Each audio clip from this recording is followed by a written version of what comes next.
Mukhang may bahid nga ng katotohanan ng kwentong sa mangyayari sa pagpasok ni Julia Montes bilang kapalit na umalis na karakter sa nasabing serye.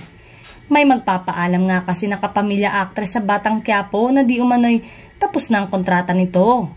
Walang sagot ang ilan sa mga napagtanungan kung nababalitaan na ba nila ang pagdating ng girlfriend ng aktor na si Julia, dahil talagang itinago pa ng mga staff sa malaking pasabog ng nasabing serye. Maaaring ibinahagi na ni Coco sa ilang taong malapit sa kanya, pero mas gusto raw ng aktor na hindi na muna isa publiko. Madali namang nabago ang kwento ng serye, ani ni Coco. May mababago lang talaga sa kwento dahil may iba pang karakter na ipapasok.